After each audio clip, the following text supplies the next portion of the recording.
রজনী গো,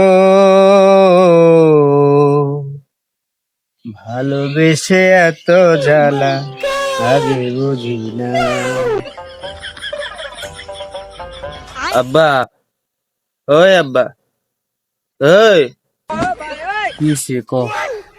আরে ফোন কি হয়েছে? এটা কি নইলো মাথা নিচু করে আছো গে? ফোন আমি বিয়া করবো। হ্যাঁ, खत्म बाय बाय। আমার বিয়ার বয়স হয়েছে না, আমি বিয়া করবো, বিয়া করাই দাও। আরে বিয়া করাই দাও না, আমার সব বন্ধু বান্ধব বিয়া করতেছে, আমারও বিয়া করাই দাও। ও আচ্ছা, मेरा क्या फायदा। আরে আব্বা গুরুত্ব দিলা না? হ্যাঁ আচ্ছা, সমস্যা নাই। মাইয়ার বাপে জানো কি গাঞ্জা ব্যবসায়ী। আরে বাজান এদিকে জায়গা আমি রেডি আইতাছি, তোমার গিয়ে রেডি হইতে।